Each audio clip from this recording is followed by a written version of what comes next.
Hey everyone, this is Fabio and welcome back. Today I finally remembered that I still have to make a game discussion video on the latest game that I beat almost a week ago now. Between keep forgetting and also being ridiculously busy, I continuously waited and always thinking oh, I can do this tomorrow, I'll do the next time.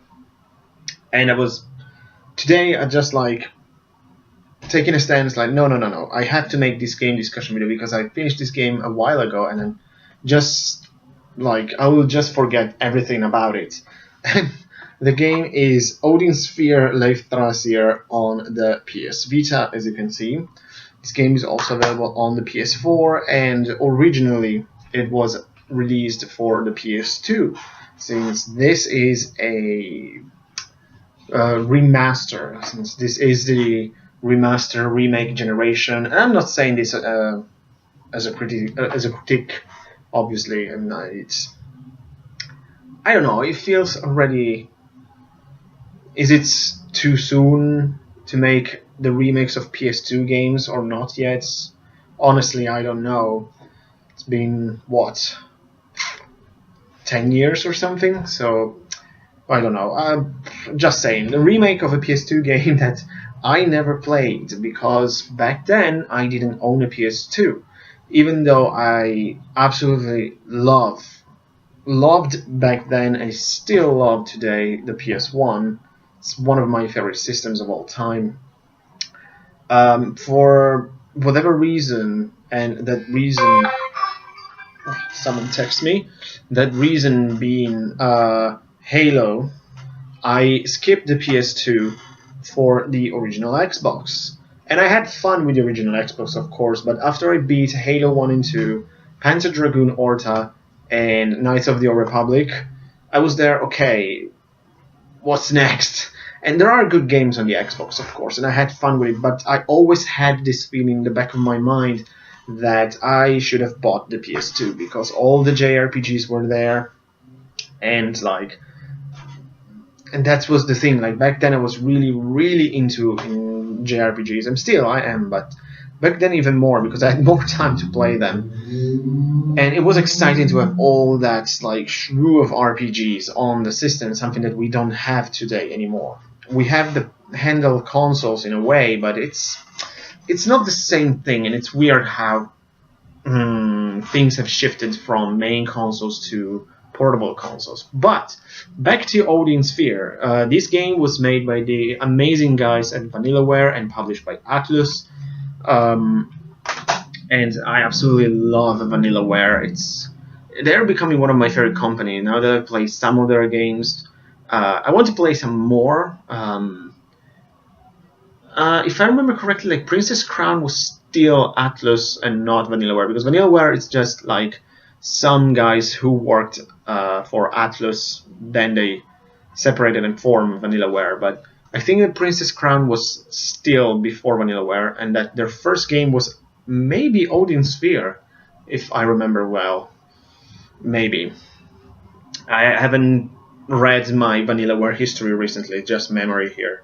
But I'm pretty sure this was their first big game. And I knew about it back then. I was very curious about this sort of Norse mythology setting for both the characters, and especially, as I said, the setting. Also plot elements. And of course, the main thing that always catch my attention, it should catch yours as well, it's naturally the graphical style, because Vanillaware games are very unique in the most amazing possible way, how they draw their characters and backgrounds. I mean, their games are just beautiful to look at. For example, one of my favorite games on the Wii, it's Muramasa by them. I just absolutely love that game, and I'm not entirely sure if I want to or not to rebuy that on the Vita, because I heard that might be the definitive way of playing Muramasa, and I remember that I loved it on the Wii. I still need to play Dragon's Crown. The reason is very simple, because I want to play that on the PS3, not on the Vita. But again, I'm not entirely sure, because I really want to play, because I love beat 'em up. I love beat 'em up games, absolutely love them, and combining that with the graphical style of Dragon's Crown is like, oh, I really want to play that, but I want to play it on a big screen, and that's the only reason. And of course, there is the problem with Grand Knight History, since I have a copy, but of course it's in Japanese, so I still need to try just for curiosity because I want to watch it. But just the idea that we missed a full RPG by Vanillaware, it's very painful. And I know they're making a new game.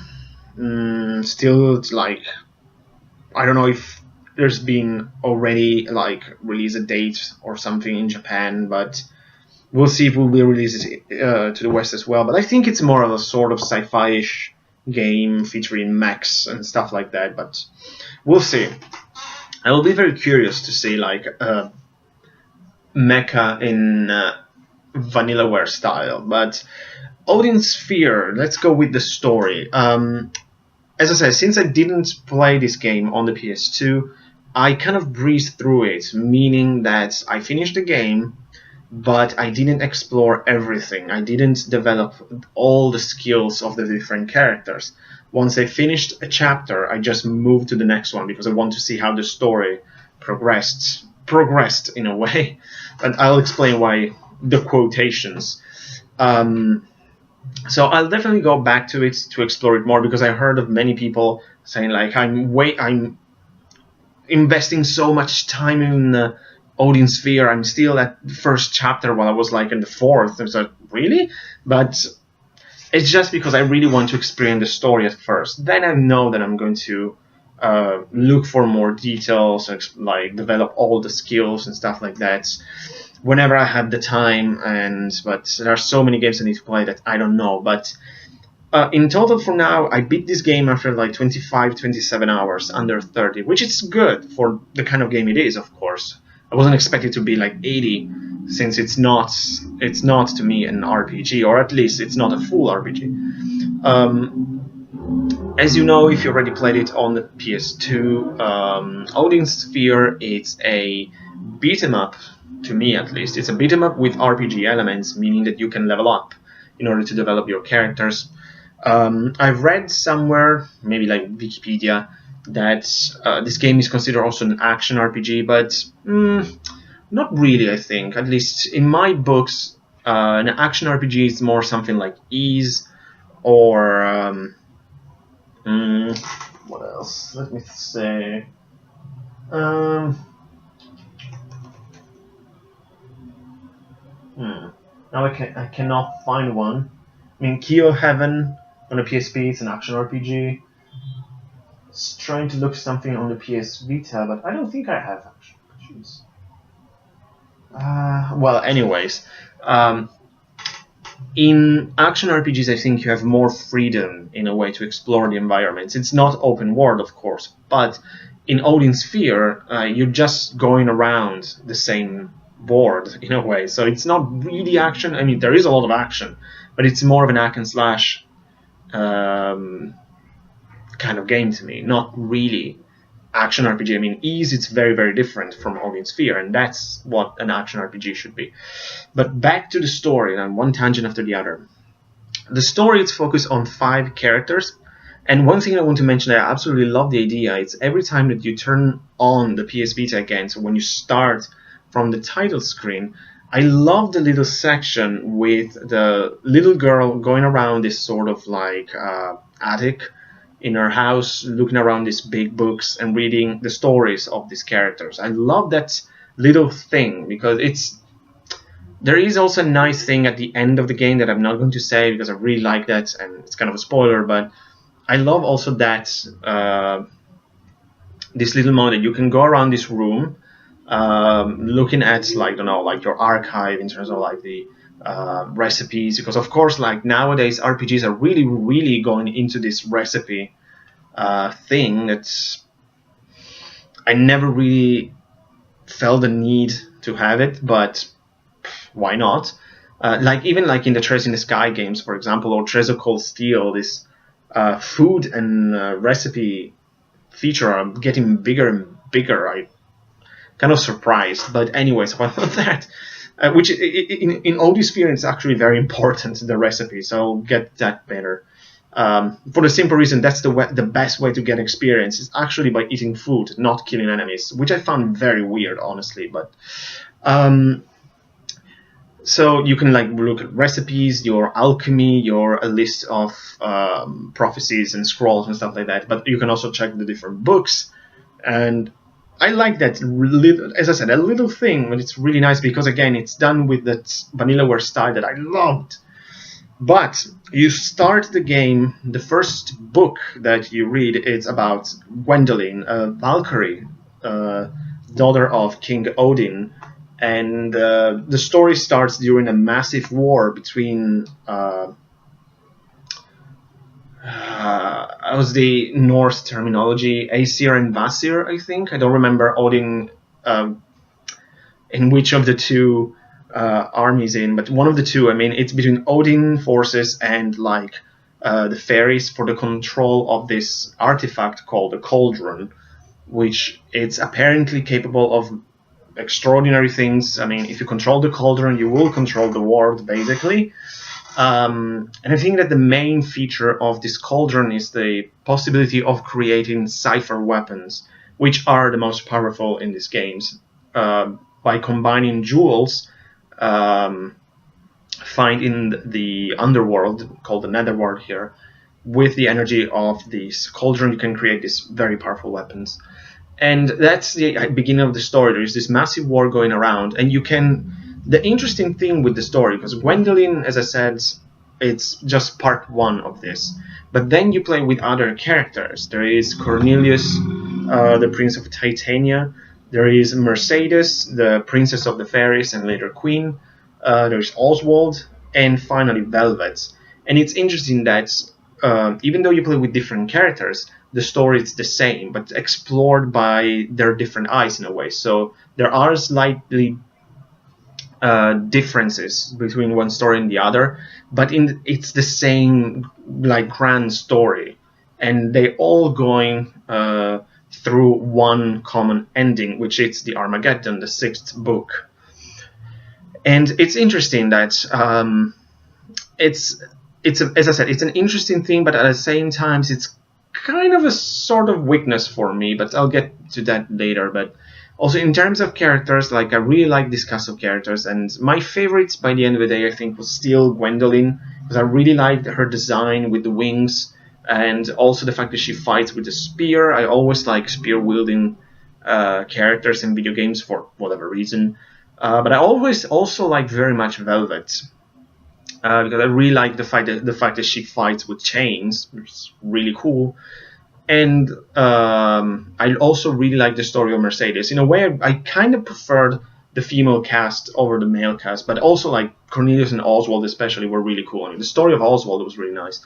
I mean, in general, all these stories that combine form the big stories were really, really nice. But I think that by the end of the day, Gwendoline was still my favorite, mainly because of the themes of her story, in terms of like her trying to be recognized by Odin, by her father. She has this sort of complex towards him and her sister Griselda, which it's a very interesting story, and I don't think we saw much of it in terms of like a father and daughter relationship. And also, since she's a really cool and strong character at the same time, she's absolutely my favorite. But also others, I mean, they're all really interesting. There is a bit of tragedy here and there, of course, like with Velvet, for example, that she's the only survivor together with some way of her kingdom. And yeah, I can go on for a while with the stories of these individual characters, but I wouldn't really give spoilers because it's very easy in these cases. But the interesting thing is that it's one story divided into 5 chapters, which combine towards a final one. And as I said, that's kind of a weakness in a way for me. I'm not complaining, but it's something that I've noticed, that it is true that this story is told in a slightly different way through different characters. but you explore the same levels over and over again for all these 5 stories. So after a while, you kind of get tired of seeing the same enemies, the same scenarios, and the same bosses. But in the grand scheme of things, to me, that was kind of a minor aspect of the game. Like, I noticed it. I say, okay, this is the 5th time I'm exploring the forest, the netherworld, the Odin's castle, the fire kingdom, all those kind of stuff. I mean, I saw this 5 times already. I saw the same enemies. I fought the same bosses. I know what to expect. But it was interesting to look at all of this from a slightly different perspective due to the different characters, since they have their own kind of story. So that's something, as I said, that I've noticed, but it didn't really bother me by the end. Gameplay. The game, as I said, it's a beat 'em up for the most part with RPG elements, meaning that you level up. And also, as I said, the easiest way to level up is to eat, not to kill enemies. And I didn't really get that. It's okay. Again, it absolutely didn't bother me, but I found it a bit weird. I mean, you can almost don't pay attention to combat. You just have to survive. And every time you reach a rest area where you can eat, just eat as much as you can, so you level up massively. So I found that a bit weird, honestly. Or you just have to go to the Puka village. So the Pukas are these rabbit-looking people who can talk, and there is a restaurant there where you can eat by spending money, and you gain massive experience. Again, very weird to me, since growing up for me, RPGs, the way to level up was to kill enemies, not eat food. Again, minor thing that it didn't really bother me, but again, I noticed this. That's a bit weird, but it absolutely didn't affect the game. Actually, I was kind of I had an interest in looking for recipes, for example, because a new recipe might be for something that will give you more and more experience.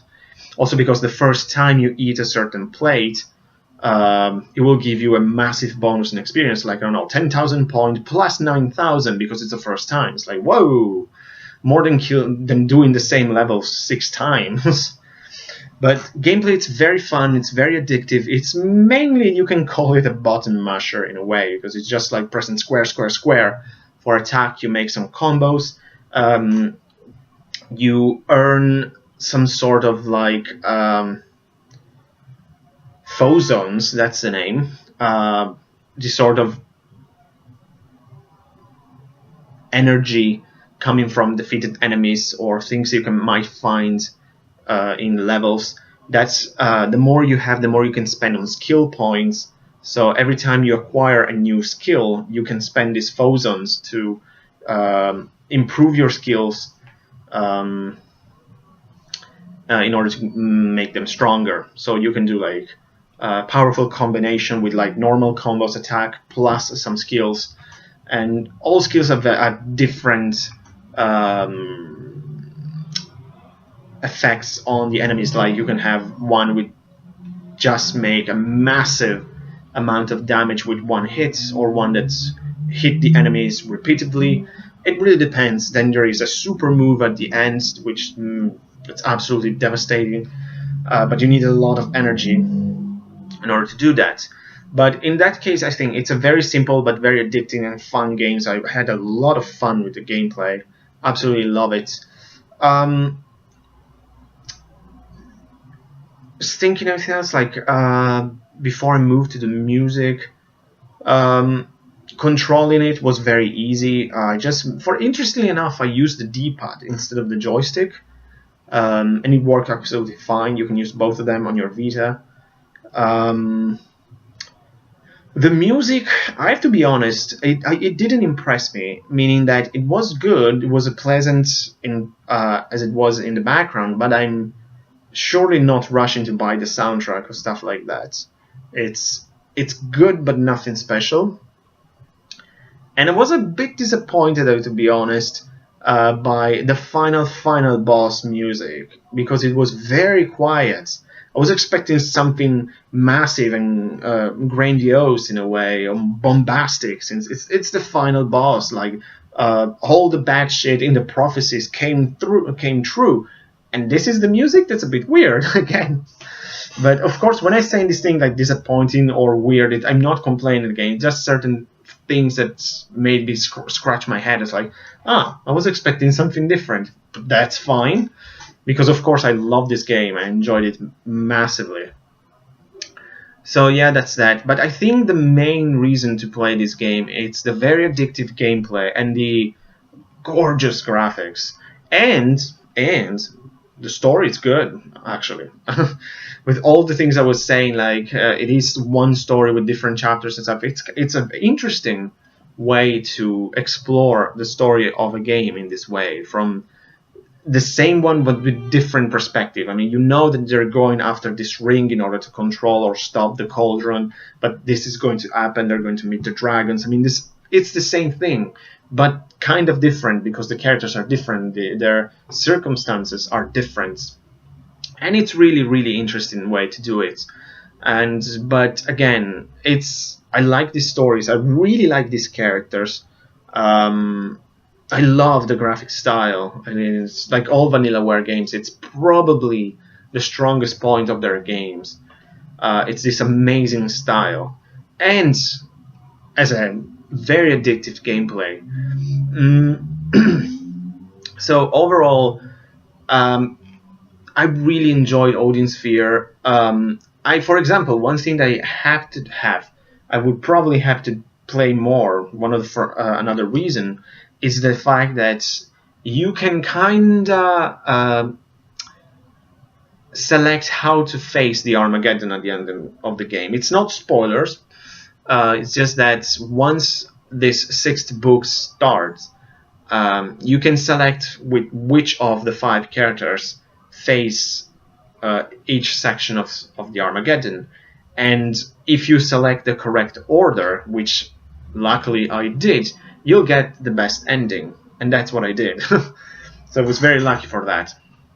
Even though at least for the first character I had to look on the internet, because at first I select the wrong one. But if you select the wrong characters, but in a certain way, you can also unlock like the bad or the very bad endings, those kind of things. There are multiple endings, different cinematics after these battles, which is very interesting. I'm curious to see, now that I know the order, I know the bosses that you face during the Armageddon, it would be interesting to see how the enemies will react with certain characters. Like, for example, again, it's not a spoiler, but there is this character, the Inferno Queen, who is obsessed with Gwendolyn, and it's interesting to face him with her at the end. I'll be very curious. Well, maybe it's a little spoiler, but technically this is a very old game, so I'm not feeling bad. But it's just that this fantastic remaster, because I wouldn't call this a remake, because I think the game is kind of the same. I heard people who played the PlayStation 2 version said it's a much improved version. I don't know. I didn't play originally, but I had a lot of fun with Odin Sphere, Leifthrasir, and I cannot recommend this enough. And it looks amazing on the Vita, I have to say. I mean, I mentioned you can get this also on the PS4, and I cannot imagine how gorgeous it would be. But it was already fantastic on the Vita, so for me the choice was very easy. But also, curious thing, as you notice, I didn't get the special edition because I'm not very interested in those. I think it came with an art book, but it's interesting that if you finish the game, you get a sort of digital art book. So maybe it's different, or bigger, but if it's the same, it's kind of waste money, I think. But anyways, the more Vanillaware art we got, the better, I think, because I cannot stress enough that the style of this game, it's one of the main reasons to play it. But it's also a lot of fun. I absolutely love it. And it's cool that you also have the possibility of changing the language of the game. You can get all the cutscenes and the dialogues in Japanese if you want. I tried, but I have to be honest, for the most part I played in English because I think it had a really good voice acting, which was kind of surprising. Even though usually I tend to go for Japanese when I have the chance, but recently with both this and Grand Kingdom, I've kept the English voice acting because it's quite good. So why not? And in Odin Sphere's case, I think it was really good, especially with certain characters. Really, really nice. So that's about it for Odin Sphere. At the moment I don't know what else to add. I know that in 2 minutes I will be, oh shit, I forgot about that, but for now that's it. Really fun remaster of a classic PS2 game. Highly recommended. It's a lot of fun. All the complaints that I had are mainly some, not even annoyances, something weird things that I've noticed, but that also I ignored, like soon afterwards. Say, oh, this is weird. Well, whatever. It's so much fun. So I cannot recommend Odin Sphere enough. I mean, especially if, like me, you didn't play it on the PS2 and knew about it and you wanted to play it back then. So that's also the thing, because I really wanted that game, but I didn't have the PS2. So that's it for Odin Sphere. Thank you so much for watching, like always, guys. I'll see you next time. Take care.